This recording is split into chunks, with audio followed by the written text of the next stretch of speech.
Magandang araw sa inyong lahat, mga giliw naming tagapakinig. Muli po mga kaibigan, narito na po ang pagpapatuloy at ikatlong yugto ng liham kasaysayan na ipinadala ni Delia dito sa ating dulang. Love and Memories.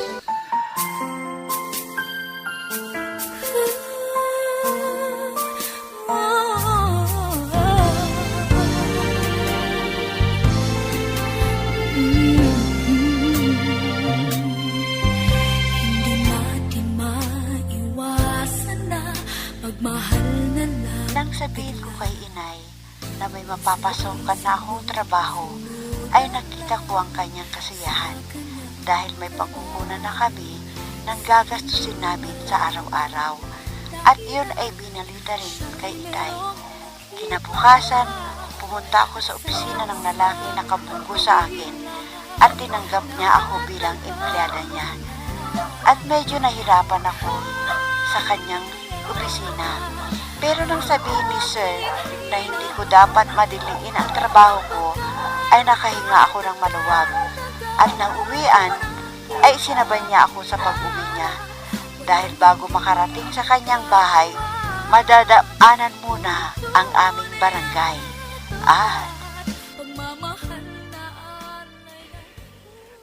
Salamat sa iyo ha, Delia, dahil pumayag ka na kumain tayo sa labas bago tayo umuwi. Bilang pasasalamat sa nagawa kong pagbangga sa iyo. Ako nga ang dapat magpasalamat sa inyo dahil hindi na ako nahirapan na maghanap ng trabaho. At saka, madali lang ang binigay mong trabaho sa akin. At ngayon, nalibre pa ako sa hapunan at libre pa ang paghatid dito sa amin. Bakit ba ayaw mong ihatid kita hanggang dun sa bahay ninyo? May magagalit ba, mga magulang mo? Hindi yun, sir, ang ibig kong sabihin. Iniiwasan ko lang na may masabi ang mga marites dito sa amin. Dahil kapapasok ko lang sa trabaho, may nagatid na kaagad sa akin dito. Baka sabihin ng mga tao nakikipaglandian na ako. Ano? Siguro naman ngayon ka lang makita na may naghatid sa'yo. Huwag mo silang pansinin. Alam mo yung mga taong ganyan kasi, walang magawa sa buhay Iinggit lang ang mga yan. Dahil may trabaho ka na. Basta sir, ayokong mapintasan nila ako. Pati mga magulang ko madadamay pa sila. At sasabihin na hindi ako tinuturuan ng magandang asal. Alam mo masasabi ko sa'yo, huwag kang papinto sa mga taong ganyan.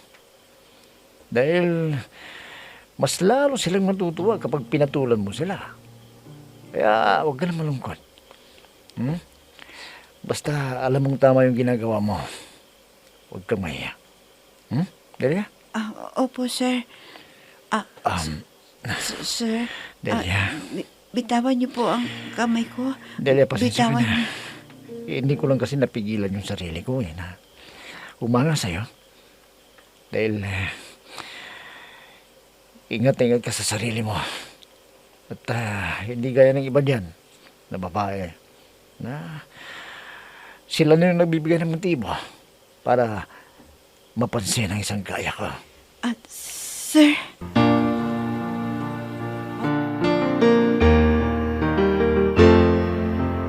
I'm so blessed I have you, 'cause you gave the world to me. You're my inspiration, the perfect one in my life forever. You make my life complete. Tingnan mo, Ikog, may naghadid kay Delia. Pero bakit doon siya bumaba? Pwede naman sa harap ng bahay. Sino kaya yon? May kutsi pa, ha? Huwag mo nang itanong sa akin yan. Ha? Dahil hindi ko alam kung sino siya. Baka naman kakilala niya. Kaya pumayag si Delia na ihatid siya dito. Ang mabuti pa ay tanungin natin si Delia pag uwi niya dito para malaman natin kung bakit kasama niya ang lalaking yon. Kaya kailangan nating malaman kung sino ang lalaking yon. Kung manliligaw, yun ang piliin niya para makaahon tayo sa hirap. Dako, Ikog, yan agad ang iniisip mo. Paano kung may asawa na yun? Hindi na matutupad ang pangarap mo na makapag-asawa na may kaya si Delia. Sa palagay ko naman ay hindi hahatid si Delia kung may asawa yun. Sigurado na hindi papayag si Delia na maging kabit. Ay, tama na nga yan. Si Delia na lang ang makapagsabi kung sino ang lalaking yun. Dapat niyang iwasan para hindi siya mapahamak kung sakaling may asawa na yun.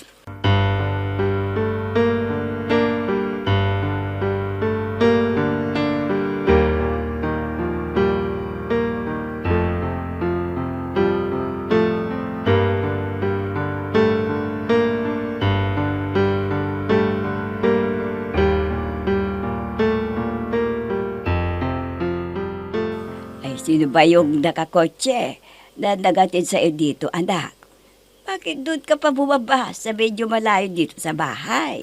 Inay, inihatid ako ng boss ko dahil gabi na ako lumabas sa opisina. At saka dito siya dumadaan dahil sa susunod na barangay siya nakatira. Ay, ganun ba, anak? Akala namin ng itay mo ay kakilala mo siya. Kaya pumayag kang ihatid dito sa bahay dati. Huwag po kayo mag-alala, inay. Nag-iingat naman ako dahil mahirap nang mapasubo dahil ako naman ang kawawa. Ay, totoo yan, anak. Kaya huwag kang maniwala sa pambubola nila sa iyo. Huwag kang gamitin ang pera nila para kumagat ka sa pain nila at mapahabak ka pa. Inay naman, alam ko na mahirap lang tayo. Pero hindi ko po tatanggapin ang anumang ibibigay sa akin dahil alam ko na may kapalit yon. Kaya hindi nila ako kayang lokohin, inay. Hindi po. Ay, mabuti naman. Kung nasa isip mo yan, kahit mahirap ang buhay natin, ay di mo dapat lungisan ang malinis na karangalan ng ating pamilya. Opo, inay. Huwag kayo mag-alala. Lahat ng bili niyo sa akin ay susundin ko dahil kapakanan ko ang iniisip ninyo.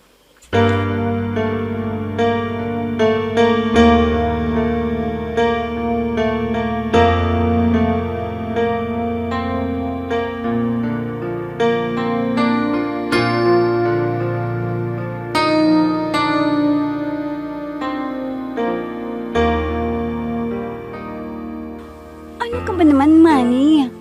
Alam mo na kailangan ko ang pera, pero nakakalimutan mo na pumunta rito. Kung hindi kita natawagan, sigurado nagutom ang aabutin ko. Bakit? Hindi mo ba alam na lagi akong busy doon sa opisina at ibang negosyo? Lagi ka na lamang nagre-reklamo Hindi ako nagre-reklamo kung hindi mo ako tinitipid. Kung minsan, kulang ang binibigay mo sa akin Kaya hindi ako naniniwala dyan sa dahilan mo. Baka may iba ka nang nililigawan. Kaya babol mo kung papuntahin doon sa pisina mo. Hindi totoo yung sinasabi mo. Basta wala akong masamang ginagawa. Ayoko na pagchismisan ka ng mga marites doon. Oh, bakit? Alam naman nila, nakalibin mo ko Di naiya sila na gumawa ng chismis laban sa akin. Baka matanggal pa sila sa kanilang trabaho. Pwede ba, Claudia? Huwag ka naman naman ng gulo. Basta manahimik ka na lang muna dito. At hintayin mo ko dito sa tinitiran mo. Naiintindihan mo?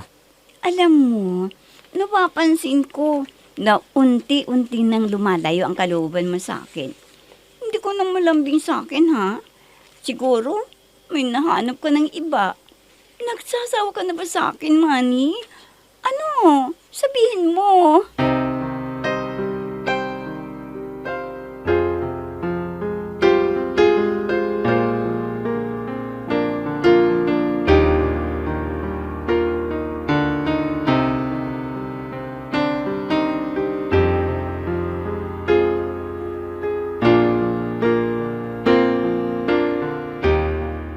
Bes, bakit ngayon ka lang dumalaw dito? Aba, gumagala ka na yatang mag-isa. Hindi mo na ako sinasama. Ay talagang hindi na tayo makakagala pa dahil may trabaho na ako, Bes. At alam mo ha, nakita ko na ang tipo kong lalaking mamahalin ko. Ano?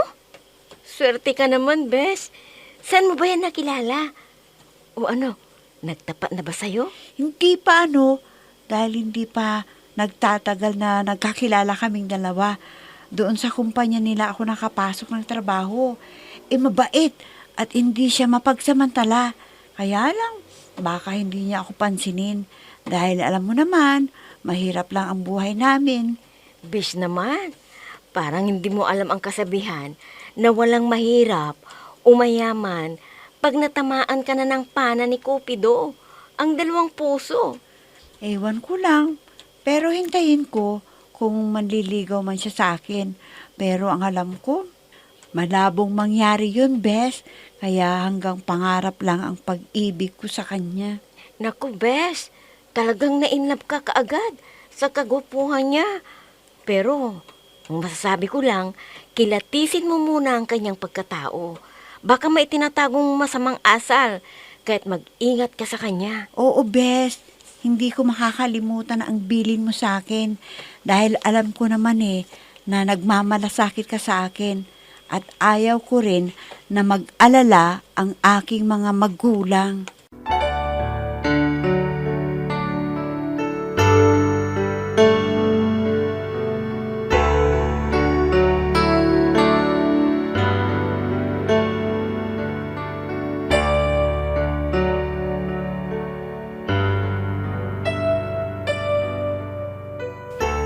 O anang, ano ba ang nalaman mo tungkol sa lalaking naghatid kay Delia kagabi? Ay, yun pala ang boss niya.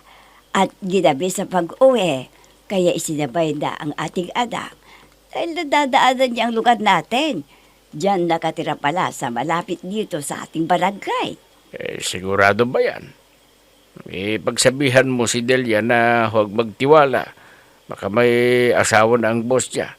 Baka sumama at pag iniimbita. Ay, oo nga. Hindi ko na tinanong si Delia tungkol sa kalagayan ng boss niya. Kung may asawa siya o nobya. Ay, kaya pag niyaya siya na kumain sa labas, dapat itanggihan niya. Baka yun ang paraan niya para mahulog ang loob ni Delia sa kanya. Pagkainin ng mga pagkain na hindi pa natikman ni Delia dahil mahirap ang buhay natin. Ay, hindi naman siguro taga si Delia para hindi niya mahalata kung siya ay pinapakagat sa pain ng lalaking yon. Pero alam ko na hindi basta madiniwala si Delia sa boss niya kung nambubola lang sa kanya. Sana nga, para hindi siya maisahan ng boss niya. Baka gamitin ang pagkabos niya para pumayag si Delia kung isama siya sa mga kainan. Kaya kausapin mo siya at sabihin na huwag nang sumama na kumain sa labas. Baka may ihalo sa inumin niya. Nako, mapapahamak ang ating anak. Ano?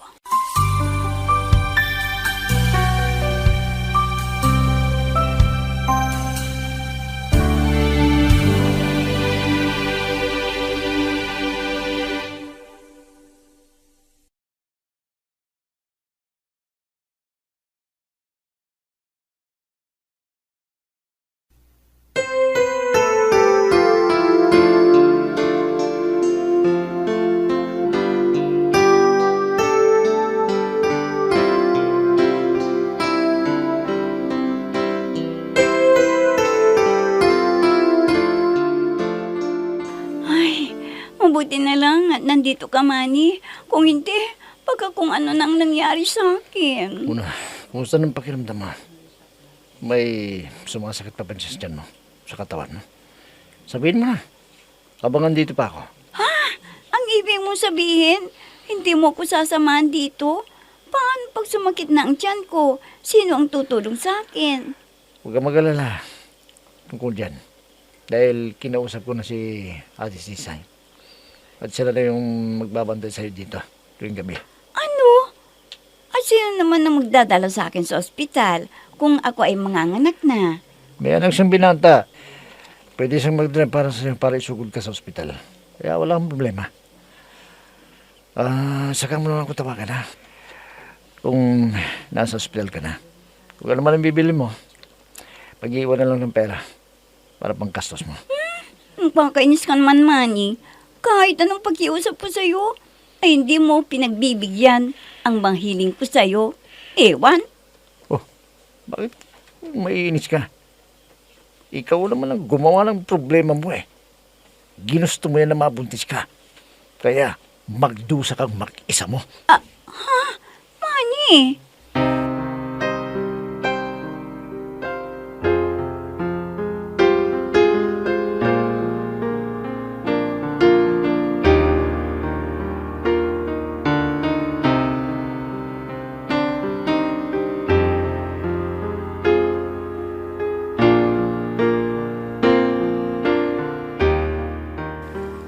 Inay, heto na po yung uniforme na lalabhan nyo para matuyo sa init ng araw. Ay, mabuti.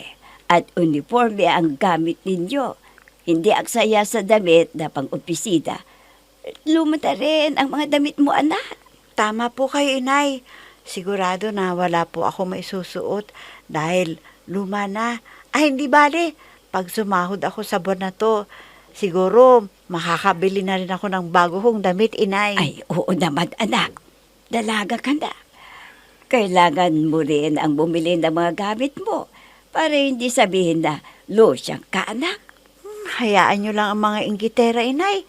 Dahil wala silang magawa sa buhay, kundi makialam sa buhay ng may buhay. Pero ang kanilang pag-ahon sa kahirapan, hindi nila alam ang gagawin. Yun na nga eh. Puro pintas doon ang ginagawa. Pero ang kanilang sarili ay hindi nila maayos-ayos. Kayo, Inay, ha, marami din kayong napapansin sa kanila. Para na rin kayong marites na nakikialam din sa itsura nila. Ay, paano naman?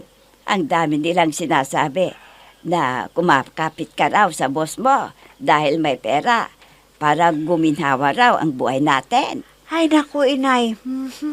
Sige na po, maglaban na kayo para hindi kayo ma-high blood sa mga marites na yan na puro chismis ang alam nilang gawin sa buhay.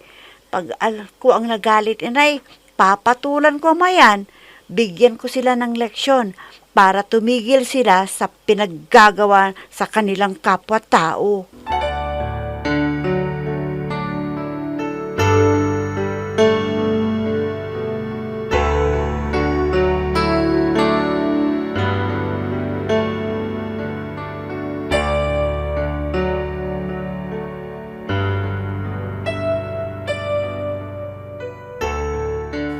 Nakakainis talaga ang Manny na yun. Hindi niya alam ang kanyang tungkulin. Lagi na lang pinapaalalan sa akin. Hindi ko makontak kasi sa cellphone niya. Asan kaya siya? Wala na nga akong panggastos eh. Kaya kahit magalit siya, wala akong magagawa. Dahil wala na akong pera eh. Kaya kakausapin ko siya. Aba. May bago silang empleyada. Siya siguro ang kapalit ko. Oo nga. Siya na lang ang pagtatanungan ko para malaman ko kung nandyan si Manny. Lalapitan ko na nga. Miss, pwede ba akong magtanong sa iyo? Gusto ko lang malaman kung nandyan sa opisina niya si Manny. Naku, sorry ma'am. Kakaalis lang po ni sir. May kakausapin daw na kliyente. Pero hindi po sinabi kung anong oras ang balik niya. Teka miss, may itatanong ako sa iyo. Sabihin mo sa akin ang totoo ha. Inililibre ka sa pagkain ng boss mo? Ha? Bakit mo tinatanong, miss? Nakakahiya naman ang magpalibre sa kanya dahil siya ang boss namin. Nililinaw ko lang para alam ko. At may dapat kang malaman sa boss mo para hindi ka magkamali na pumatol sa kanya. Ha? Anong ibig mong sabihin, miss? Ano?